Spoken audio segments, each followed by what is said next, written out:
17 days into the 6th month, the year 2020. A very good afternoon to you. Thank you so much for creating time to catch the latest happenings on KBC Channel 1 Lunchtime News, and a day when the cases of coronavirus continue to surge in the country and even globally. Right now, 8.2 million people have been confirmed positive for coronavirus, and locally, as at yesterday, the cases stood at 3,860. So wherever you are, I believe you're staying safe and you're playing your part in terms of flattening this particular curve.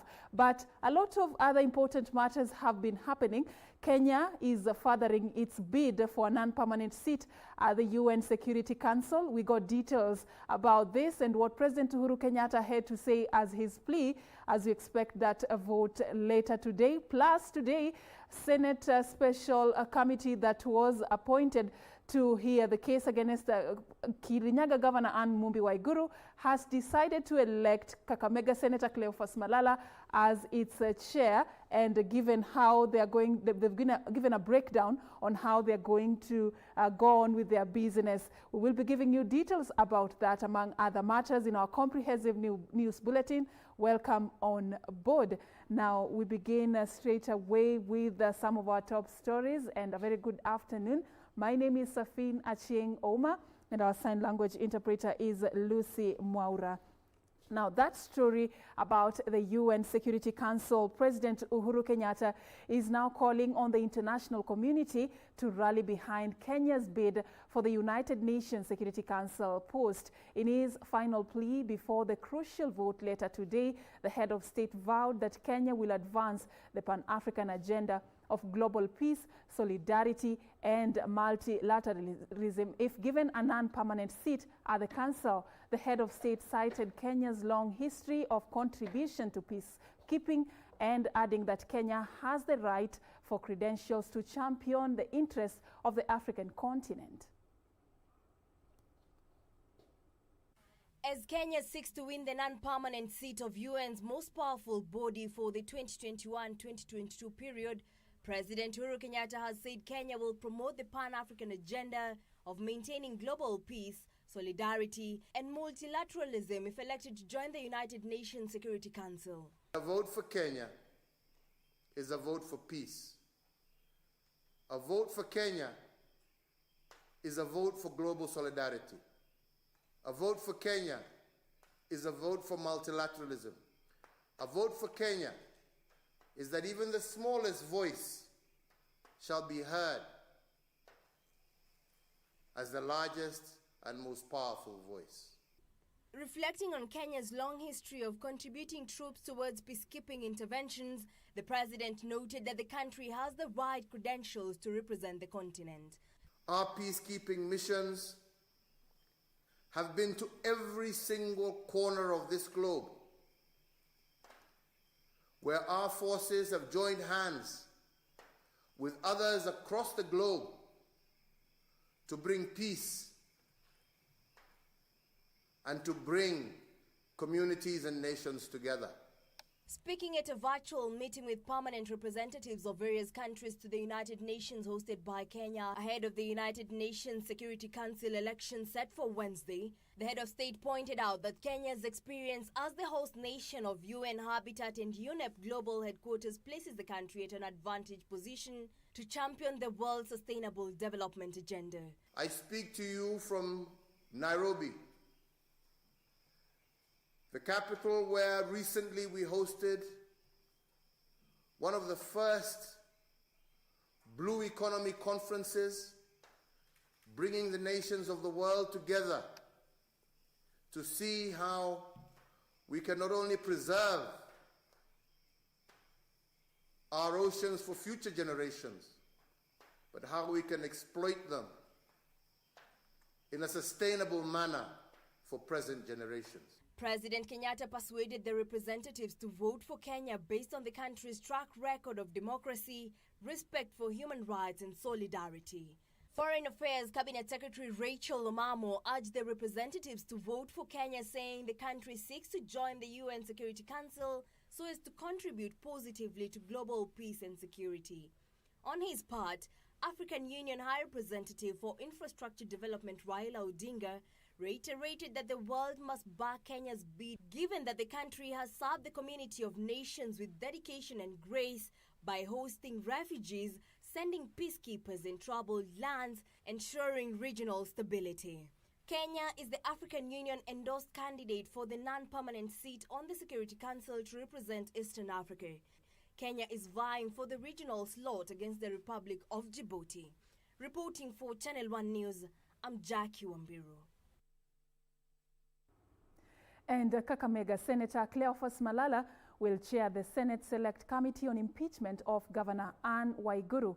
The committee has also elected nominated Senator Abshiro Halake in absentia as the vice chairperson. Speaking after its inaugural sitting, Senator Malala committed to execute the case impartially.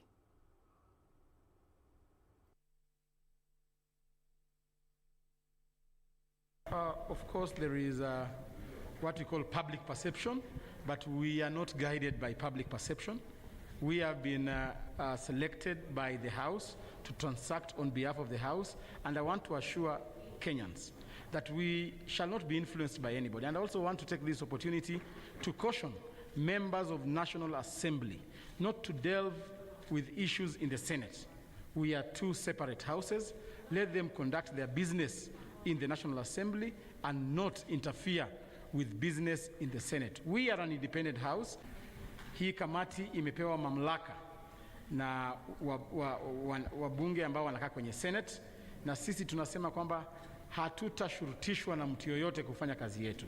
Tunaenda kufanya kazi hii kwa usawa na hakuna mtu yoyote ambaye atatushurutisha. Ningependa kukashifu wale wabunge wa bunge la kitaifa ambao wamekuwa mstari wa mbele kusema kwamba kuna msimamo fulani wa chama. Sisi hatufanyi kazi hapa kama vyama. Ni jambo baya kwa mtu yoyote kuweza, ama ni kinyume cha sheria kwa mtu yoyote, mambo ambayo yako ndani ya Senate na yanakuwa yanaangaliwa, yanachunguzwa ili ukweli uweze kujulikana. Itakuwa ni makosa sana kwa mtu kusema ya kwamba sisi tutakuwa kama mwosho mmoja.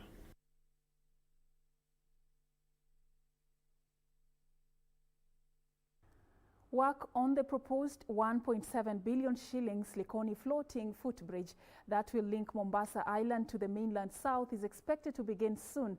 Coast Regional Commissioner John Elungata says the first pedestrian footbridge to be built at the Likoni crossing channel is expected to end the perennial human congestion at the busy crossing channel.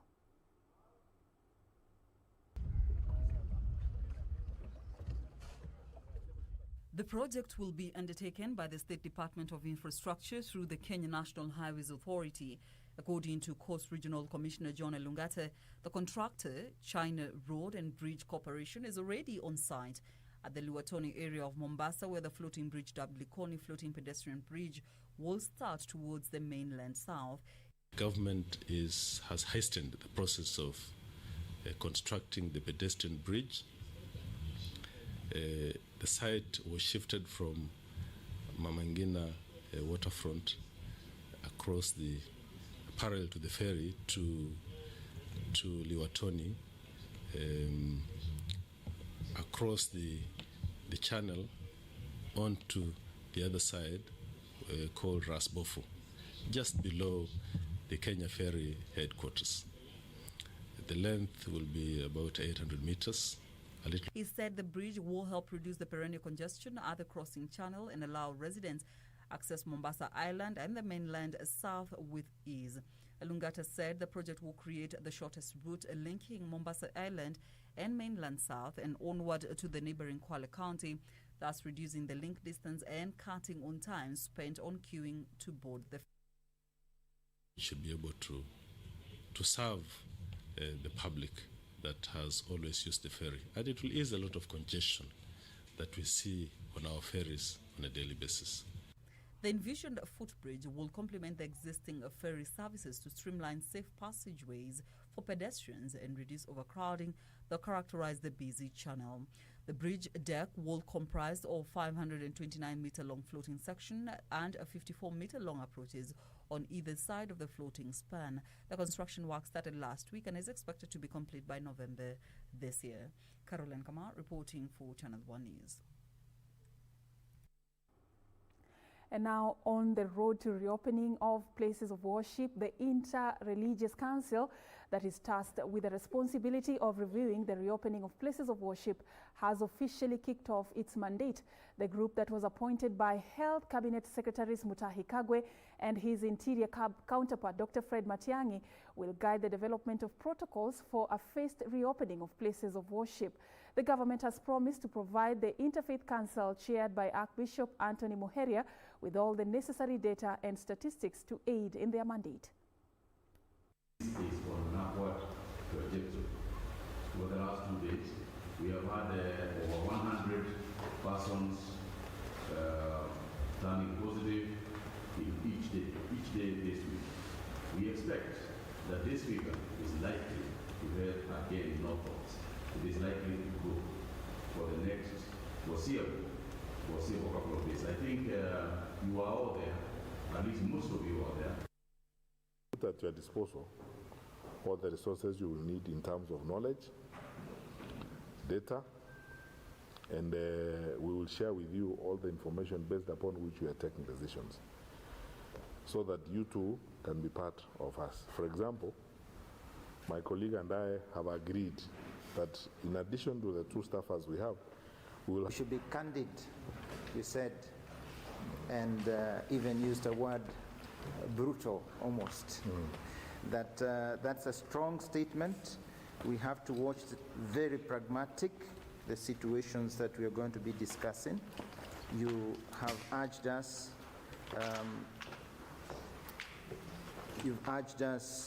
to consult, candid and blunt, practical and pragmatic, consultative, engage those who can help us, and you have put at our disposal all those engagements. Thank you very much. We thank you. I think we'll use those tools. We'll see how we do so. We'll try to be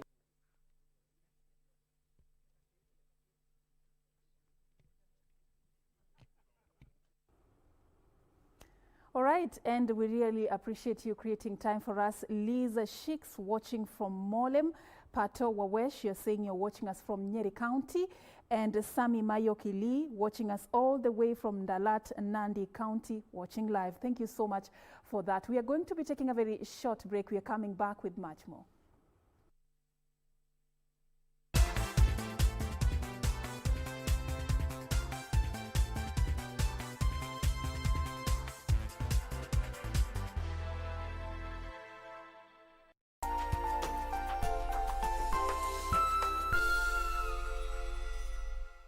Je, ungependa kujua jinsi ninavyojizuia kuambukizwa au kuambukizana virusi vya korona? Ni rahisi. Mwanzo, ninaziendesha shughuli zangu zote za kikazi na hata za kibiashara kutoka papa hapa nyumbani kwangu. Baadaye, ninaitunza mwili wangu vyema kwa kuiweka katika hali iliyo sawa kupitia mazoezi ya mara kwa mara na pia lishe bora. Mwishowe, ninaungana na jamii yangu pamoja na marafiki zangu kupitia njia ya simu au mtandao ili kuzuia dhiki na upweke wakati huu mgumu. Kumbuka, haijalishi kama uko na virusi vya korona au la, salia nyumbani. Uokoe maisha.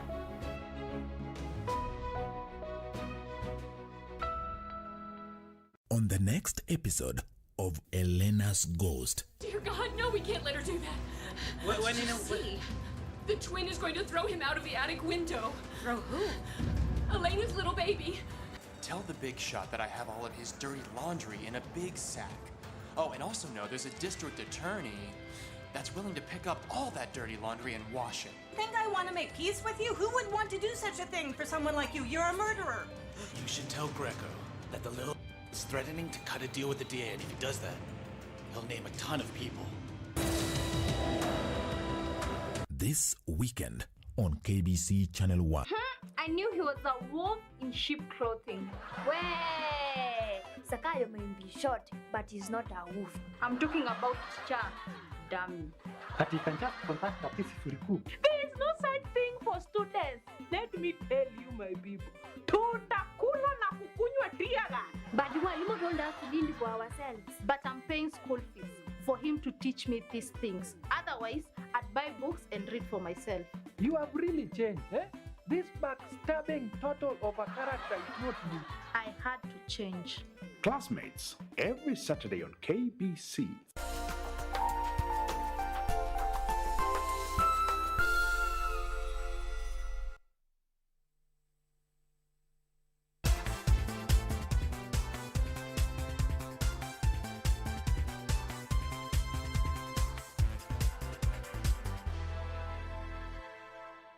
Welcome back. As we take you through the second part of our news bulletin, we now focus on children and their rights.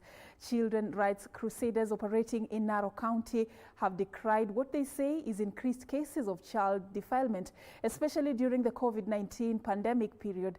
Speaking during celebrations to mark the Day of the African Child, Narok Chief Magistrate George Wakahiu said 49 cases have already been recorded in the region.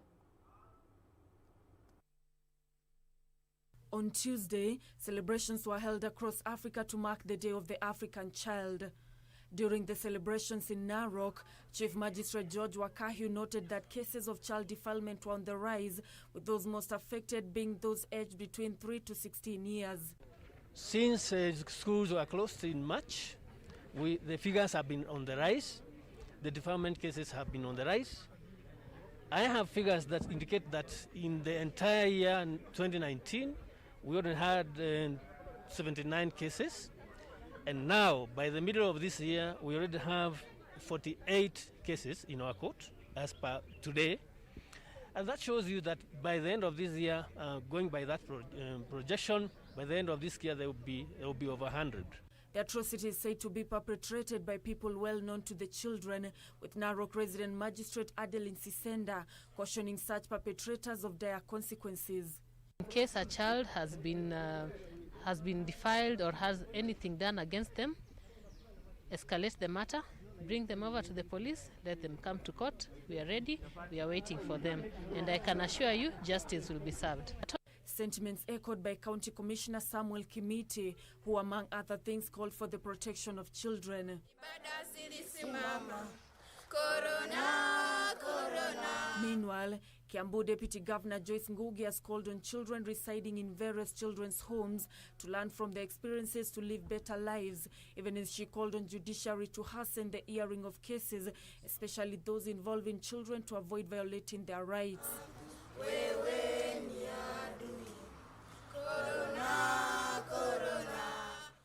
Some of you could be feeling that you've been brought here because of whatever things that you did out there. But you could not have been in a more better place than this one. We brought you here, or you're here because somebody somewhere loves you and cares for you. I want to see your life change into a better person. In Bungoma, parents were urged to take full responsibility of matters affecting their children instead of leaving them at the mercy of house helps. Bungoma County Executive in charge of Culture and Gender, Evelyn Kakai, noting that child labor, lack of education and basic necessities were among pressing issues that needed to be addressed. Watoto wengi kama watoto wa Bungoma wengi wanatumika kwa child labor, wengine hawapeleki shule, watoto wana rights za kwenda kwa masomo, kusoma, kwa sababu masomo ndio msingi ya maisha ya kila mtu. Watoto pia tunaangazia rights zao kama rights za chakula. Nancy Okware, Channel 1 News. Now on matters politics, the fate of a number of MPs allied to the Jubilee Party in various parliamentary committees appears to have been sealed. This is after the National Majority Chief Whip, Emmanuel Wangwe, dispatched letters confirming that members who had been asked to show cause why action cannot be taken against them have been kicked out. Some of those who were asked this morning include outspoken Gatundu South Member of Parliament, Moses Kuria. A total of 16 legislators drawn from the ruling party were served with letters of discharge from various National Assembly committees a fortnight ago. Those in this bracket included Gatundu South MP Moses Kuria, the Vice Chairperson of Transport Committee. And this morning, the newly installed Majority Whip Emmanuel Wangwe sent letters confirming that most of the MPs who had been asked to show cause why they cannot be kicked out have been expunged from the committees. Those who got the distant letters are Labour and Social Welfare Committee Vice Chairperson Joyce Korir, who is the Bomet County Woman Representative, Trade Committee Vice Chairperson Cornelis Eremo Valdai, Keyo South MP William Cheptumo, who was a member of Departmental Committee on Justice and Legal Affairs, and Laikipia Woman Representative Ketwa Ruguru of the Departmental Committee on Member Services and Facilities. The members affected by the purge are accused by the ruling party of failure to toe the party's line. This coming as some members affected by the purge from Western Kenya announced their plans to seek a coalition with Moses Wetangula and Musalia Mudavadi ahead of 2022 elections. Sisi wale wako kwa Jubilee na tunatoka sehemu hii ya Western, tumeanza kufanya kazi na ANC leader Mheshimiwa Musalia Mudavadi na Ford Kenya leader Mheshimiwa Moses Wetangula, na nia yetu ni kubwa ni kwamba lazima tuweze kushikana pamoja ndio tuwe na usemi kwa serikali. The group led by Mumias East legislator Benjamin Washiali have criticized ongoing political initiatives spearheaded by Kakamega Governor Wycliffe Oparanya and Cabinet Secretary Eugene Wamalwa to unite the region, saying the two leaders have nothing new to offer. Umaarufu wa siasa tufanye 2022. Lakini sisi tunajua tunafuata Mheshimiwa Musalia Mudavadi kama our presidential candidate kutoka sehemu hii. Wale wengine wanataka kutuingiza kwa serikali, mimi nashangaa. Eugene yuko kwa serikali. Anataka kutupeleka serikali nyingine gani? Na yeye ni waziri. Oparanya ni Council of Governors chairman, ni mdosi na mheshimu. Nani ana serikali yake ya Kakamega County. Ni serikali gani wanatupangia mbele? Tuko huru kuongea na mtu yoyote ambaye anatafuta kuwa katika serikali 2022. Na kwa hivyo hatupingi ama hatuzuii mtu yoyote kuongea na Mheshimiwa Musalia. Mheshimiwa Musalia yako na uhuru wa kuongea na mtu yoyote, na pia hatusemi ya kwamba tukiongea na huyo mtu basi vyama zetu zitaungana na huyo mtu. In the meantime, the Independence Party KANU has launched a nationwide registration drive as part of efforts aimed at revamping the party ahead of 2022 general elections. The young people to come out in big number and support this party. We are also preparing the ground early enough for the 2022 elections, realizing that we did not have even one MCA in the last elections. So this time round, we want to start early. We want to identify the right candidates, recruit them in good time, give them the necessary weapons and information about this party so that they will be prepared come 2022. In Trans Nzoia, the party stalwarts opened party branches that will be key in enlisting new membership in order to give it a national face. Eric Biegon reporting for Channel 1 News. Now we take you to Embu County, where 6 villages in Evurori Ward, Embu County, are in a celebratory mood after they benefited from domestic piped water. Area member of County Assembly Dan Bui says provision of piped water in the semi-arid region is a welcome relief for the local community who have been trekking long distances in search of clean and safe water. For the longest time, women and children in the larger Evurori ward have been walking for long distances to fetch water from the deadly rivers of Tana and Thoshi, where many have lost their lives through either crocodile attacks or attacks by thugs. But their fortunes are set for a transformation after area member of County Assembly Dan Bui allocated a reasonable amount to help the community install domestic piped water for the ward, which is also the second largest ward in the country. Hiyo shinda tumeona leo imefika mwisho. Hatutawahi choka tena. Akina mama hatutaamka asubuhi tena. Tulikuwa tunaamka asubuhi saa 11. Wengine wanaamka saa 10 kuenda kuchota maji huko kwa zizima. Sasa tutakuwa tunalala vizuri, tunaamkia maji hapa karibu. hata wazee wetu wataona change sasa. Hatutakuwa tunawacha vile tulikuwa tunawacha hapo mbeleni. Residents of Kabugua Kanyama, Mutiria Iguru, Ngumunyumu and Gashie villages have benefited from the first phase of the project. Kwa sasa sababu tumefika phase 1 ambayo ilikuwa inafika Ngonyumu, bado tuko na phase 2 ambayo tunatoa hapa kupeleka mpaka Ufarire, sehemu ya Ufarire na sehemu ya Ngonyumu ya juu. Tulikuwa na zinda sana miaka mingi 10 hivi, tunaendea maji mbali upande wa Kiang'ombe, Kamumu, tunaendea maji huko kwa mto. Ndio tumeshukuru. Embu Water and Sanitation Company Limited Operations Manager, Engineer Christopher Kamuruana, assured the residents that they will install several water kiosks before setting up individual connections. It has been a long journey na finally maji imefika.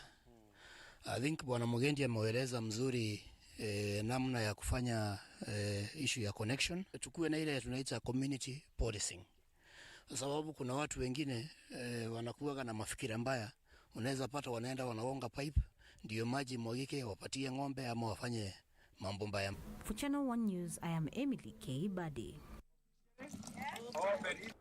Now moving on, with the country recording increased cases of COVID-19, community health volunteers are increasingly becoming a key pillar in efforts aimed at flattening the coronavirus curve. The government is now training the group as they seek to identify presumptive cases, trace contacts and link them to health facilities for further management.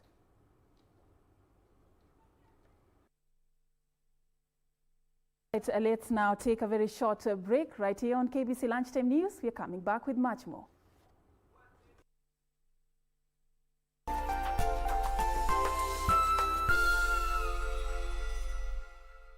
Tonight on KBC Channel 1. Camera and action, and for some, even more action despite the pandemic because they have a smartphone.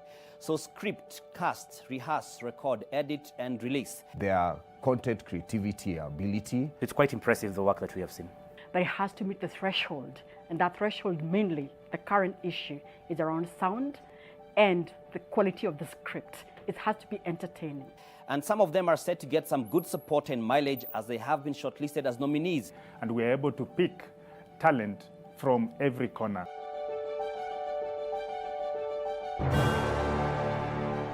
This Wednesday on KBC Channel 1.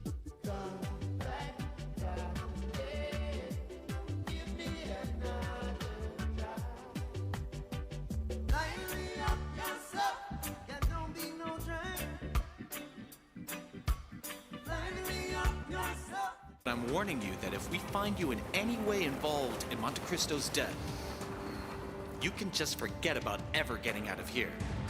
Elena is very far away, but she is coming back. Babe, unanipenda?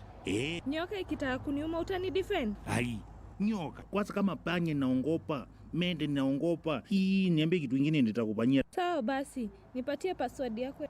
Kupata password, bonyeza *811 962#. Bonyeza *811 962#. Mimi sitakangi ujinga na mtu ajeze mbembi yangu.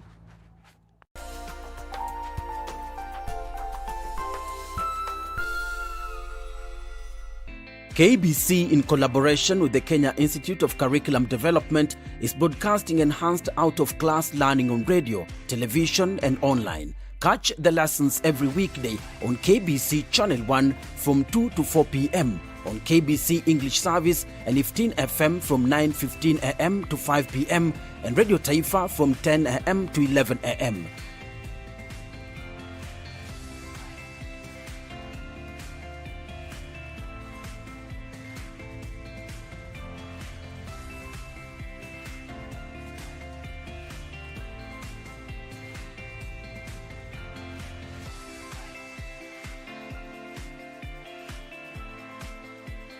KBC English Service, Radio Taifa and 15 FM are also available countrywide on the free-to-air Signet digital TV platform, or log on to www.kbc.co.ke for live streaming or download the KBC Online app on Google Play Store. Kenya Broadcasting Corporation, ensuring learning no matter what.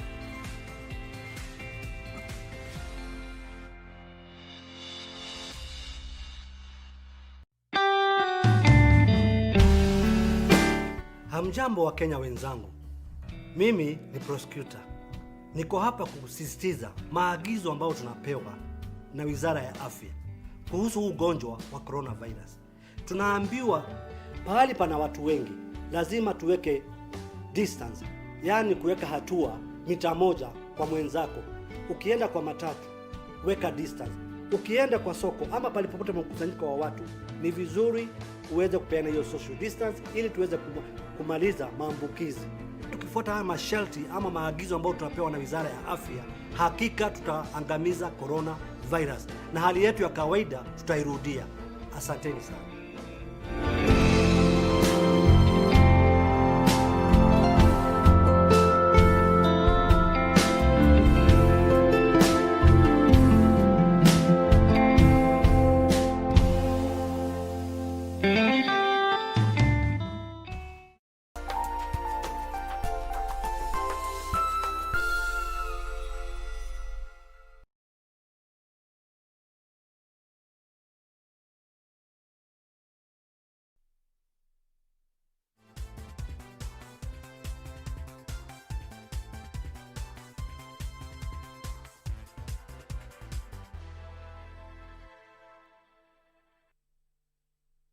Welcome back, and thank you so much for staying with us. Now we focus on the justice system. The scaling down of operations at the courts due to the COVID-19 pandemic has escalated a case pitting a landlord and his tenants in the city's Pangani area.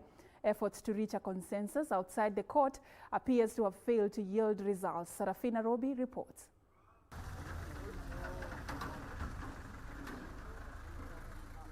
It all started 10 years ago when Amos Njogi Washira, who is based in Ireland, committed his resources to purchase this property located in the city's Pangani area.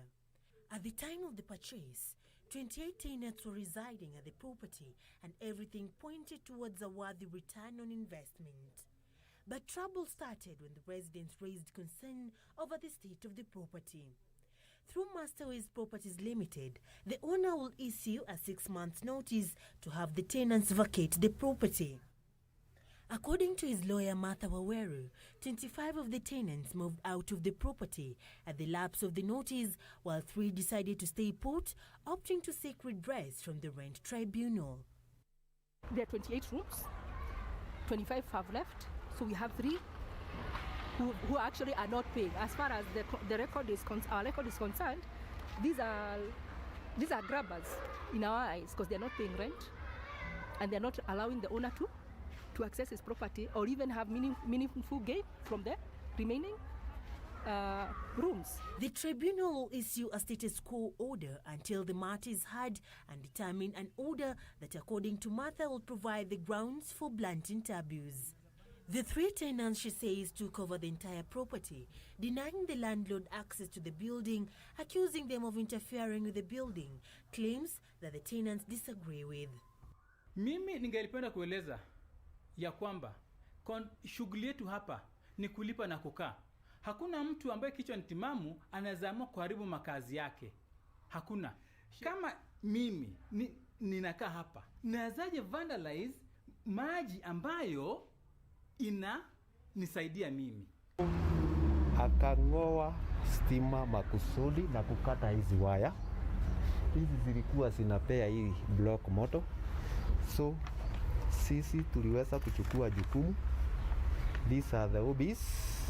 Alichukua ile mita ikang'olewa. Sasa Nairobi Water they cannot hawawezi kuserve ama kuserve tenants kwa sababu mita sio tenants ni ya Rad Road. Claims that have been discounted by the company managing the property and the security mandated to guard the property. As at now, we are unable to access the premises because they've been so violent and they've denied us access. But they refused to open, and the people who were inside, they said that they could not let us in because they had a court order which was barring security or the management from interfering. Agent wale wanasimamia plot tukakuja. Sasa nikienda kuwafungulia gate ikafungwa pande ya ndani nikiwa ndani. Nikachapo kichapo ya ubwa tena.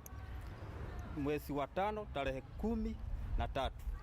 Sasa tumefikisha na hawa tenanti, nikafukuzwa huko, na tarehe 10 mwezi niliitwa huko kwa deputy OCS na hao tenant na kwa deputy OCS wakasema nisijaribu kuingia kwa hiyo ploti tena.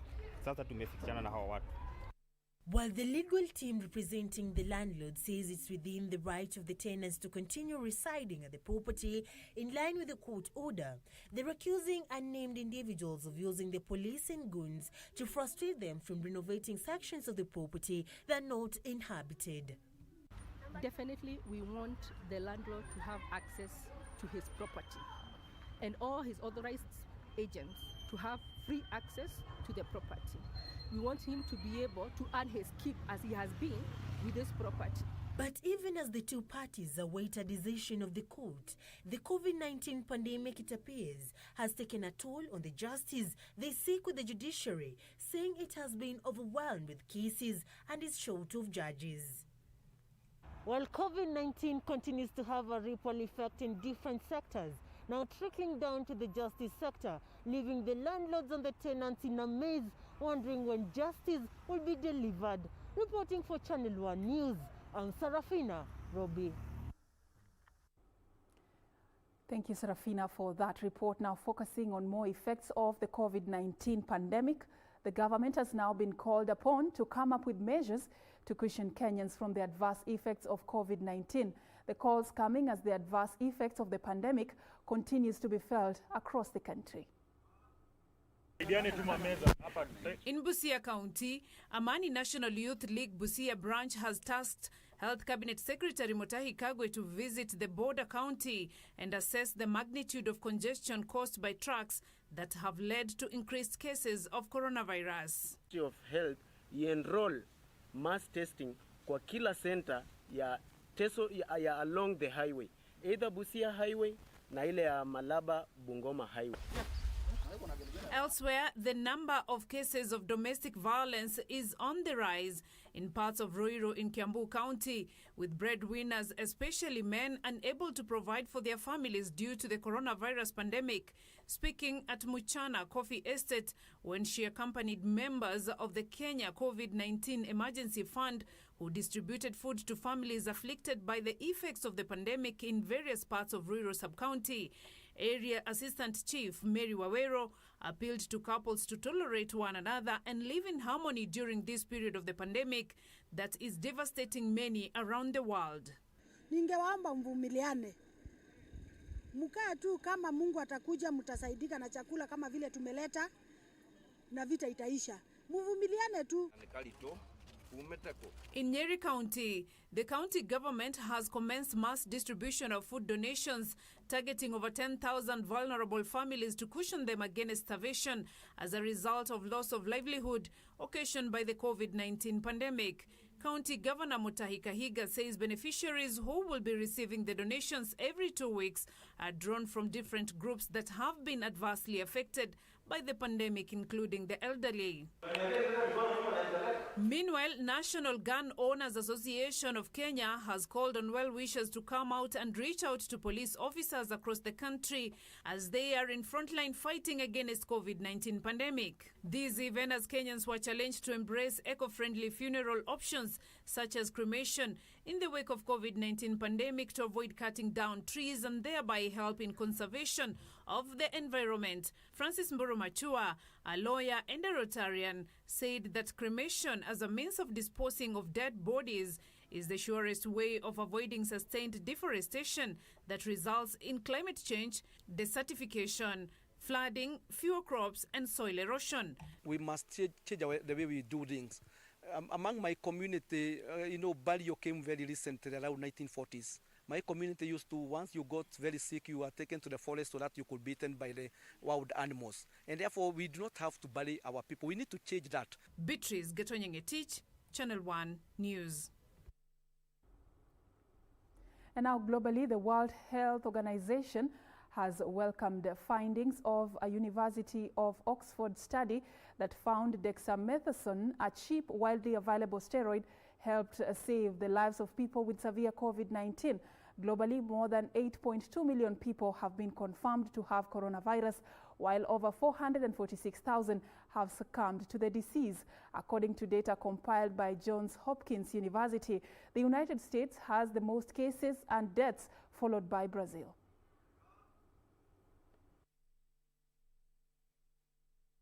The World Health Organization has welcomed the findings of a breakthrough study on a steroid treatment for people suffering from severe cases of COVID-19. Researchers from the University of Oxford study have shared initial insights about the results of the trial with WHO, which will update its clinical guidance on how and when the drug should be used in COVID-19 after receiving more detailed information. Brazil has reported a record 34,918 new coronavirus cases on the same day that one of the senior officials leading the country's response to the crisis claimed the outbreak was under control. The country is the new epicenter of the coronavirus pandemic, a crisis that is worsening by the day. Meanwhile, China's capital Beijing confirmed 31 new cases of coronavirus on Tuesday as coronavirus restrictions were tightened across the capital. Beijing's Education Commission has ordered the closure of capital schools over the new outbreak, while provinces and cities elsewhere in China are responding to the outbreak of coronavirus in the capital. Elsewhere, the United States, Canada, and Mexico have agreed to extend their restrictions to keep their shared borders closed to non-essential travel until at least July 21st. This, as United Kingdom Prime Minister Boris Johnson said he would like to see unrestricted travel to Spain and France, but defended his government's quarantine policy on arriving visitors. Meanwhile, India recorded more than 2,000 deaths on Tuesday. The country has confirmed more than 354,000 infections, making it the fourth highest in the world. Globally, nearly 4.3 million people have recovered, according to data compiled by Johns Hopkins University. For Channel 1 News, I am Emily K. Bade.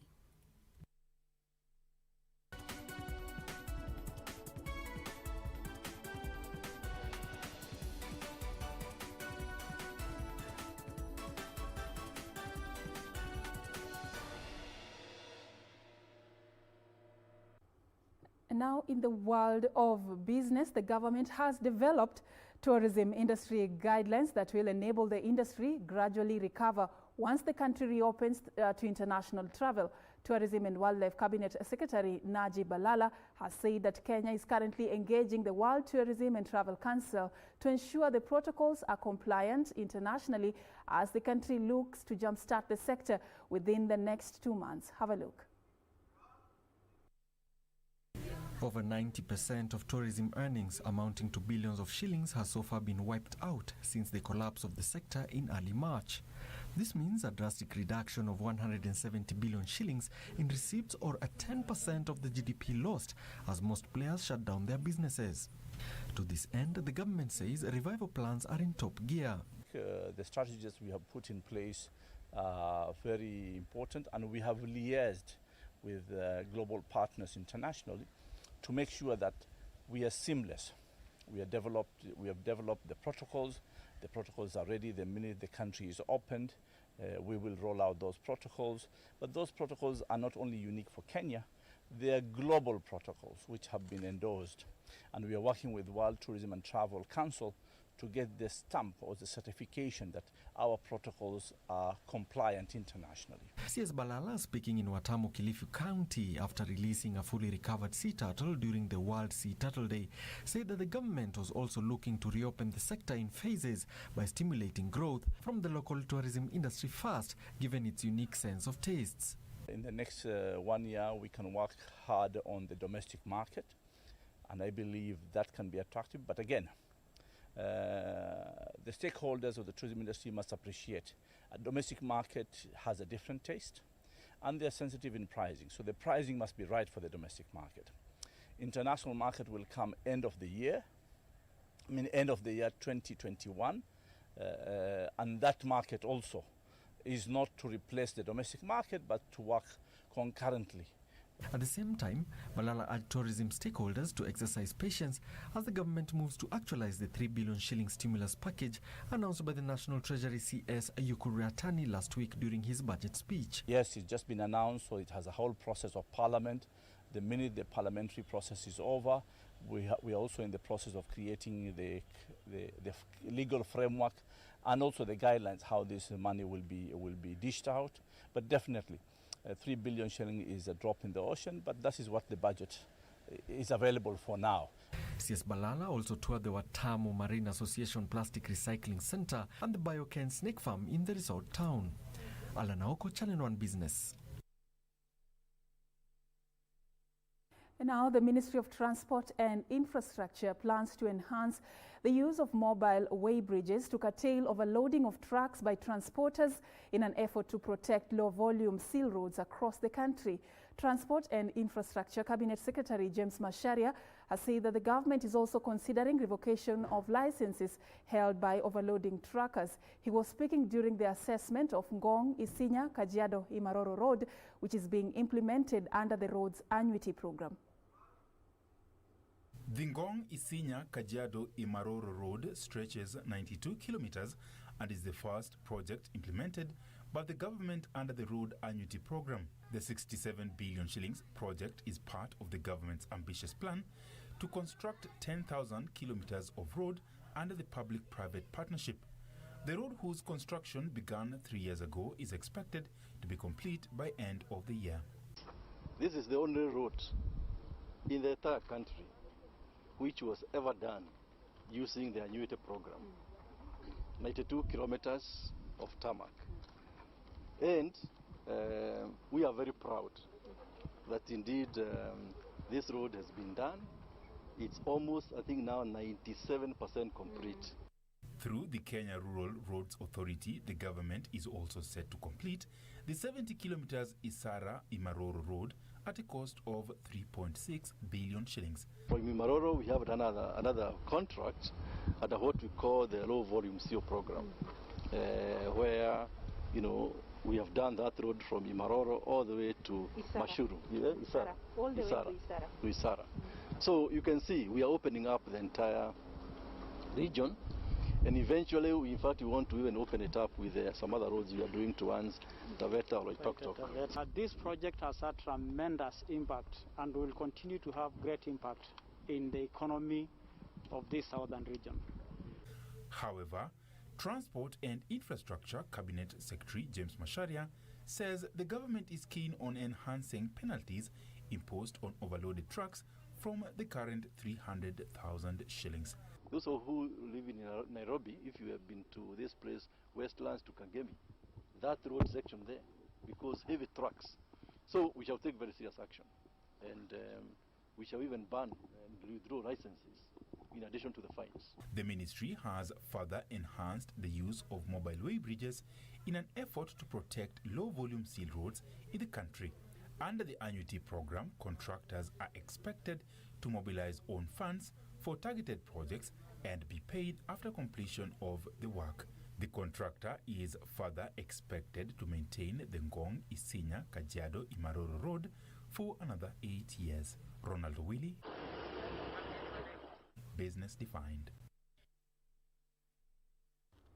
And moving on, I&M, Cooperative Bank and KCB have been ranked the top 3 lenders in terms of franchise value during the first 3 months of this year by Cyton Research.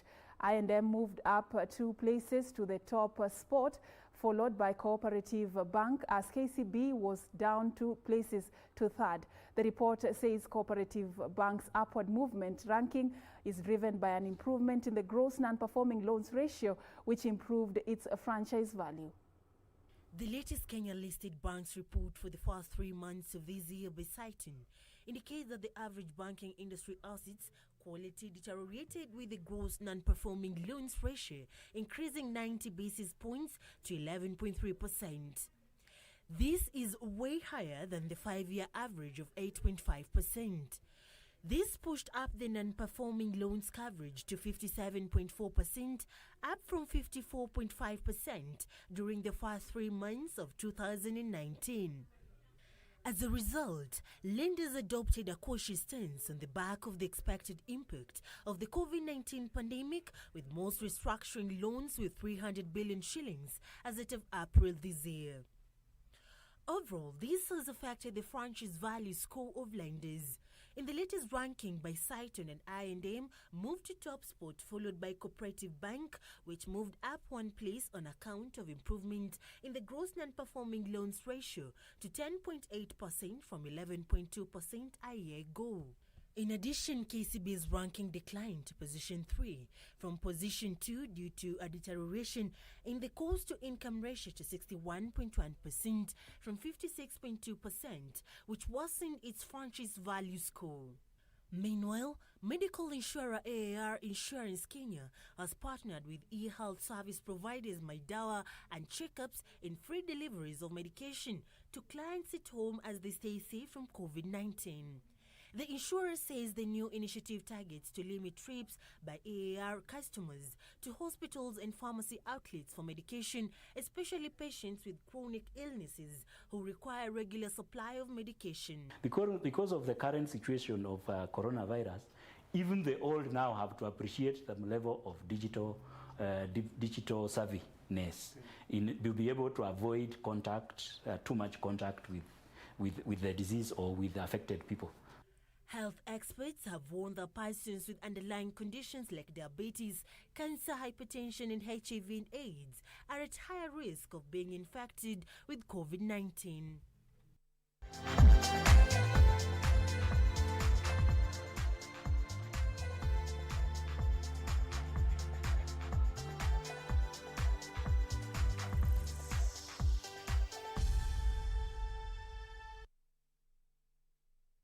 And the latest reports you're getting from the sporting world is that Polish forward Robert Lewandowski netted his 31st goal in the 2019-2020 Bundesliga season as Bayern Munich claimed its 8th consecutive top-flight title and its 29th overall win, a 1-0 away win to Werder Bremen.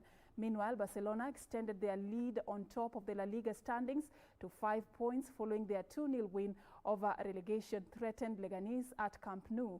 Here are the results from last night's matches.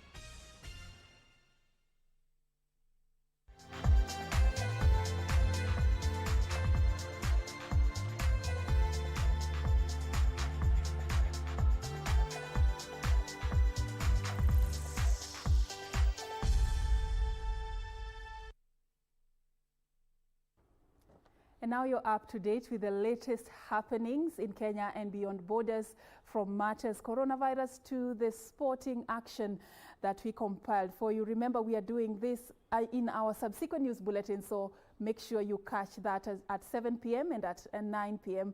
My name is Serfine Achieng Oma. Our sign language interpreter has been Lucy Mwaura. Have a lovely afternoon.